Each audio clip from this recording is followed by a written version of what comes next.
투자자 여러분 안녕하십니까? 7월 21일 월요일 오후입니다. 코스피 시황 간단히 보도록 하겠습니다. 코스피 종합 일목균형표 일봉 차트입니다.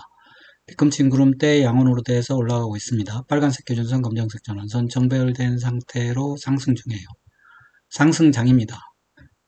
주가 캔들과 하늘색 후행 스팬을 보면 역시 정배열되어 있고 상승하고 있는데 이번엔 다소 쉬었어요. 지난번에 저는 이게 5파동 시작이라고 봤는데 1파, 2파, 3파, 4파 그리고 5파 시작이라고 봤는데 이게 좀 쉬었습니다. 쉬어서 전환선을 깨는 거 아니냐 뭐 이런 생각을 했는데 그러면 또 다른 세계로 가는데 전환선은 깨진 않았습니다.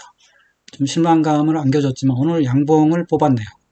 아직 고점을 돌파 못한 건 아닌데 RSI도 골든크로스 만들었거든요. 그래서 내일 고점을 돌파하게 되면 여전히 이 파동이 5파동이 유효하다 뭐 이렇게 보는 게 맞을 것 같아요. 코스피가 살짝 한 단계 올라와서 횡보하는 사이에 그래도 걱정을 안 한 건 코스닥 때문입니다. 코스닥이 물론 상당히 약하긴 한데 코스닥이 이번에 코스피 쉴 때 쉬질 않았어요. 쉬지 않고 계속 올라가는 걸로 봐서 결국은 코스피가 올라가는 거 아니냐 했는데 그게 맞는 것 같아요. 코스닥도 RSI 과매수권에 있고 뭐 괜찮습니다. 코스닥도 상승세 있고 나스닥입니다. 또 하나 안심할 거는 나스닥이 신고가 랠리를 하고 있다는 거예요. 그리고 나스닥은 전형적인 미국의 상승장 모습을 하고 있는데 물론 언제든 조정은 나올 수 있겠죠. 하지만 어쨌든 나스닥이 이런 신고가 행진을 하는데 코스피가 쉽게 꺾일 리는 없겠다. 그런 생각을 했었습니다. 그거를 말씀도 드렸고 국고채 가격을 볼게요. 국고채 가격 10년물인데 국고채 가격은 지난번에 금리 한번 내리고 사실 조정이죠. 조정인데 금리를 또 내릴 수 있을지 모르겠어요. 집값 때문에 못 내릴 수도 있는데 집값이 어느 정도 안정이 된다면 또 금리를 내릴 수는 있을 것 같아요. 그렇게 되면 국고채 10년물 랠리 할 수 있을 것 같은데 아직은 아닌 것 같아요. 집값의 안정이 좀 중요한데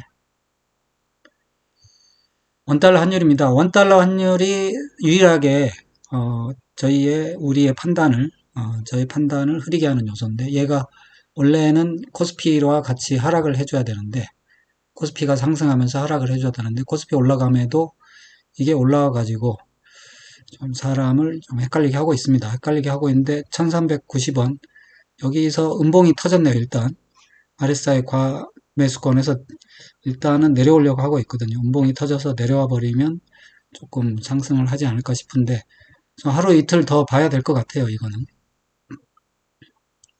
유가는 큰 문제 없죠. 유가는 65달러 부근에서 횡보하고 있습니다. 그러면 지표를 살펴보겠습니다. LRS가 상승으로 변했는데 살짝 멈춰버렸죠. R스퀘어드 그러는 사이에 멈췄고 이게 내려와 버리면 큰일인데 일단 횡보를 하고 있습니다. 횡보를 하면서 좀 올라갈지 RSI가 그러는 사이에 골드, 데드, 골드 이거는 상당히 좋은 시그널이에요. 그리고 MACD 오실레이터가 음이 줄다가 다시 자랐는데 이게 두 번 그럴 수 있거든요. 자랐는데 자라는 속도가 줄었어요. 내일 줄어버리면 이게 상승하는 건데 아직 확정적은 아닌데 오늘 양봉이 좋습니다. 좋아서 좀 더 계속 보겠습니다. 스토캐스틱입니다. 스토캐스틱이 지표 중에 좀 빠른 편이긴 합니다. 단기, 중기, 장기 모두 골든크로스 상태였는데 단기가 데드크로스 났다가 과열권 밑으로 내려왔는데 다시 과열권 위로 올라가면서 골든크로스 만들어냈거든요. 이렇게 되면 재차 상승으로 돌입하는 거 아니냐 뭐 그렇게 생각을 할 수도 있을 것 같아요. 일단 이평선 자체는 큰 문제는 없는데 어쨌든 올라와서 횡보해버린 게 지금까지는 좀 다른 패턴이라서 어려운 거죠. 근데 뭐 음봉이 3개 정도 나오긴 했었어요. 수급을 한번 살펴보겠습니다. 수급이 중요하죠. 외국인이 팔아가지고 바닥 만들었고 사서 올린 다음에 3파동 출발할 때 좀 많이 사서 이제 땡겨줬는데 그리고 3파동 후반에 저는 뭐 이걸 3파라고 보는데 어쨌든 3파동 후반에 좀 팔아가지고 조정이 나왔죠. 조정이 나왔고 5파동 저는 5파동이라고 보고 있는데 5파동 때 조금 땡겨줬는데 이게 양이 좀 부족했어요. 그래서 멈춰버렸고 그 다음에 갑자기 멈췄거든요. 근데 오늘 다시 시작했는지 오늘 하루만 가지고는 안 되죠. 오늘 이렇게 한 3일 정도는 좀 사줘야 되는데 이 정도 물량이면 이 정도 물량으로 한 3일 정도 땡겨주면 지난번과 같은 3파동과 같은 상승도 가능할 것 같아요. 일단은 시장이 긍정적입니다. 그리고 또 하나는 기관이 그동안은 음봉이었거든요. 많이 팔았습니다. 판 게 뭐 그냥 판 게 아니고 외국인이 선물을 자꾸 매도를 치니까 이렇게 되는 거거든요. 근데 지금은 사는 건 아닌데 어쨌든 의미 없습니다. 음봉이 없는 걸로 봐서 외국인이 선물을 그렇게 매도를 치는 건 아니다. 뭐 그렇게 보는 것 같습니다. 그렇게 보면 될 것 같습니다. 그러면 캔들 차트 한번 보겠습니다. 캔들 차트 월봉입니다. 월봉 보니까 일단은 조금 잘하기 시작했어요. 2주 남았는데 캔들 차트 주봉 볼게요. 주봉은 지난주에 쉬었습니다. 이게 3216 여기를 돌파해야 되는데 돌파하는지 봐야 되겠죠. 이번 주에 돌파를 해줘야 됩니다. 볼린저 밴드 안으로 밀려가지고 조금 사실은 좋진 않아요. 캔들 차트 일봉입니다. 일봉 보면은 11선 두 번 닿았는데 이번에는 양봉을 쏘아 올리면서 아직 고점을 돌파한 건 아닌데 고점 돌파하러 가고 있습니다. 거래가 좀 붙어주지 않은 거는 아쉬운데 한번 지켜봐야지. 내일 한번 밀어붙이는지 그럴 걸로 예상이 됩니다만. 그러면 종목들을 한번 보겠습니다. 삼성전자입니다. 삼성전자가 이 꼬리를 달긴 했지만 아직은 조금 상승세를 지속하고 있긴 합니다. 조금 삼성전자 치고 지금 상승마디가 좀 길고 이격이 있어가지고 조정은 나올 수도 있을 것 같아요. RSI 과열에 들어갔는데 SK하이닉스는 한 방 얻어맞았죠. 그리고 뭐 리포트로도 얻어맞고 그래서 기준선까지 조정이 나왔습니다만 아직은 멈췄습니다. 조금 더 지켜봐야 돼요. 얘는 어떻게 해야 될지. 좀 쌍봉 모양으로 일단은 한 방 얻어맞아서 어떻게 되는지 좀 지켜봐야 되고 현대차 기아는 볼 것도 없습니다. 지금 시장에서 완전히 소외되어 있고 결국 금융주인데 KB금융, 신한지주 뭐 아직 미동은 없습니다. 올라와가지고 횡보하고 있고 삼성화재 음봉이네요. 삼성생명도 음봉. 그래서 금융주들 음봉이 많네요. 미래에셋증권도 음봉, 삼성증권도 음봉. 이렇게 해서 그렇죠. 그래서 시장이 뭐 이렇게 외국인이 많이 샀음에도 눌려 있는 상태인 것 같아요. 아직 눌려 있습니다. 삼성물산도 쉬었습니다. 음봉이고. 한국전력은 살아있네요. 한국전력 살아있고.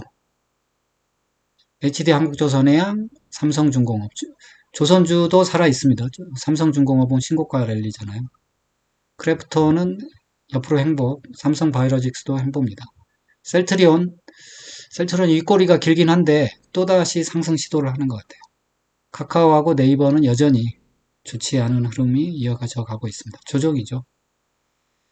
오늘 2차전지가 조금 좋았어요. 삼성 SDI, 그 다음에 LG 에너지 솔루션 상승 흐름이 나왔습니다. 건설주는 여전히 들려있고 방산주 LIG 넥소는 고점 근처에 가 있네요.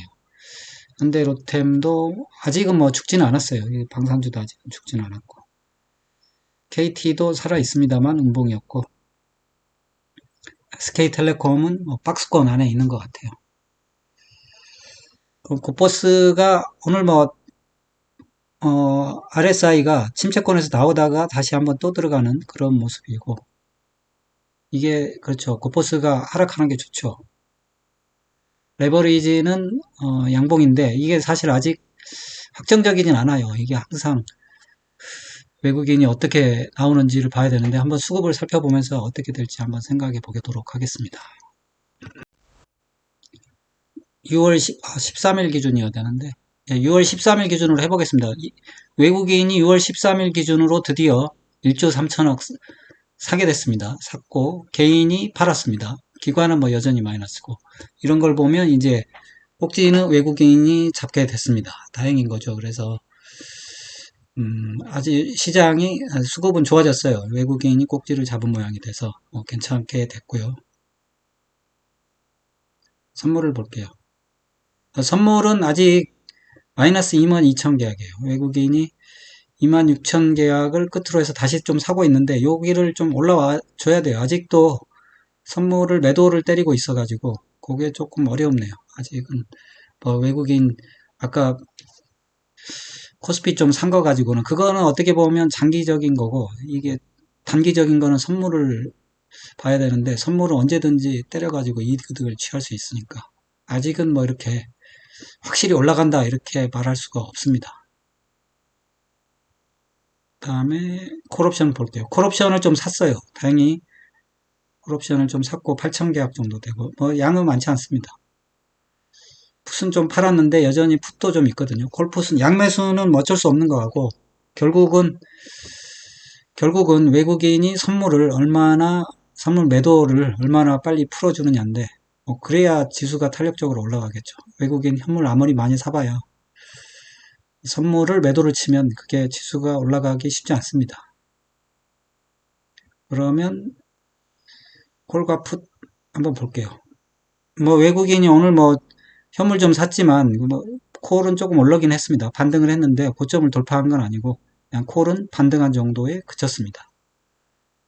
양봉이 나왔고 내일 한번 또 양봉이 나와야 진짜 반등한다고 볼 수 있죠.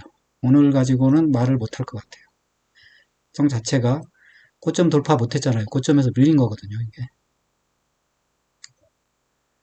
풋은 뭐 여전히 땅굴을 파고 있습니다. 그래서 풋은 사실은 풋이 뭐 갑자기 급등하지는 않을 것 같은데 어쨌든 콜, 풋 이렇게 보면 풋이 뭐 풋을 보고 알 수는 없는데 콜을 보면 이게 고점에서 살짝 밀린 거거든요. 그래서 타점을 돌파 못해서 올라간다 이렇게 확신하기는 힘들어요. 그리고 선물은 여전히 매도라서 현물 좀 매수했다고 그래서 그냥 올라간다 이렇게 말할 수는 없습니다. 이 정도로 마칠게요.